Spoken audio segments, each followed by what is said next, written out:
नमस्कार, मैं निकिता रस्तोगी। आप देख रहे हैं डीएनपी इंडिया। बीते दिन मुंबई में शिवसेना के संस्थापक बाला साहब ठाकरे का जयंती समारोह था, जिसमें कुछ ऐसा हुआ जिससे राजनीति की गलियारों में, खास करके महाराष्ट्र की राजनीतिक गलियारों में हलचल तेज हो गई।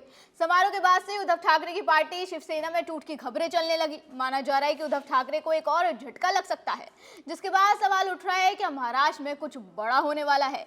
क्या उद्धव ठाकरे की पार्टी में फिर होगी टूट, और अगर ऐसा हुआ तो अपनी पार्टी कैसे बचाएंगे उद्धव ठाकरे?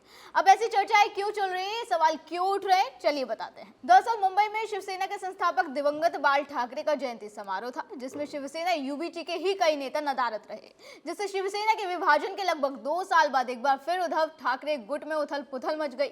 बता दें, समारोह में यूबीटी विधायक दिलीप सोपाल, राहुल पाटिल, बाबाजी काले के साथ साथ सांसद संजय देशमुख, नागेश पाटिल आष्टीकर, बंडू जाधव, ओम राजे निम्बालकर और संजय दीना पाटिल अंधेरी में आयोजित कार्यक्रम में अनुपस्थित रहे। इसके साथ ही पूर्व विधायक राजन साल्वी और वैभव नायक भी कार्यक्रम में नहीं थे। राजन साल्वी और वैभव नायक दोनों को ही लेकर अटकलें तेज हो गई हैं कि ये दोनों नेता यूबीटी छोड़कर शिंदे शिवसेना ज्वाइन कर रहे हैं।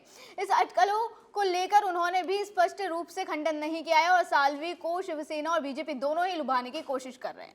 इसके अलावा भी और यूबीटी नेताओं की शिंदे शिवसेना में शामिल होने की खबरें हैं। हाल ही में उद्योग मंत्री उदय सामंत ने दावा किया था कि यूबीटी के 4 विधायक और 3 सांसद जल्द ही शिवसेना में शामिल होंगे, वो उनके टच में है। साथ ही उन्होंने कांग्रेस नेताओं को लेकर भी कहा था कि कांग्रेस के भी 5 नेता उनके संपर्क में हैं, जिसके बाद अब उनका ये दावा क्या सच होता दिख रहा है, इस वक्त ये भी एक बड़ा सवाल है। कहा जा रहा है कि विधानसभा चुनाव के जो नतीजे आए उसके बाद से उद्धव गुट में नाराजगी है, उनके अंदर एक असंतोष है, जिस वजह से नेता उद्धव का साथ छोड़ रहे हैं। आप सभी जानते हैं कि कैसे महाविकास आघाड़ी को विधानसभा चुनाव में करारी हार का सामना करना पड़ा था।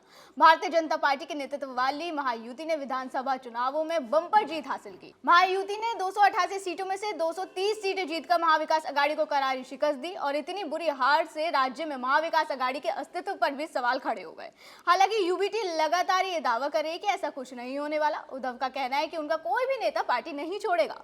यूबीटी नेताओं का दावा है कि इनमें से कोई नेताओं की पहले से ही प्रतिबद्धता थी और उन्होंने पार्टी को पहले ही सूचित कर दिया था कि वो इसमें शामिल नहीं हो पाएंगे। इस संबंध में संजय राउत ने कहा कि ये मुंबई का कार्यक्रम था, इसलिए राज्य के अन्य शिवसेना नेता इसमें शामिल नहीं हुए।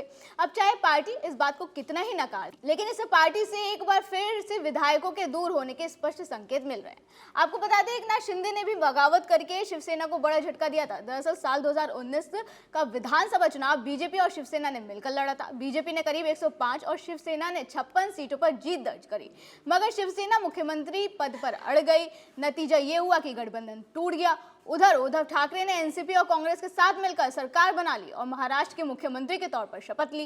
ये पहली बार था जब ठाकरे परिवार सीधे सत्ता पर काबिज हुआ। शिवसेना, एनसीपी और कांग्रेस के गठबंधन को महाविकास आघाड़ी का नाम दिया गया, लेकिन कांग्रेस और एनसीपी के साथ गठबंधन से शिवसेना का एक धड़ा नाराज था। उनका कहना था कि जिन दलों से हमारी वैचारिक लड़ाई है उनसे गठबंधन उचित नहीं। बाद में क्या हुआ? बाद में जून 2022 में शिवसेना नेता एकनाथ शिंदे की अगुवाई में 50 विधायकों ने उद्धव ठाकरे से बगावत कर दी और फिर बीजेपी के सहयोग से एकनाथ शिंदे ने महाराष्ट्र के मुख्यमंत्री के तौर पर शपथ ली। बहरहाल अब देखना होगा कि महाराष्ट्र की राजनीति में क्या नया भूचाल आता है। क्या उद्धव ठाकरे गुट में फिर टूट होगी? इस पर अभी सस्पेंस बना हुआ है। अभी के लिए इतना ही। आप देखते रहे डीएनपी इंडिया। नमस्कार।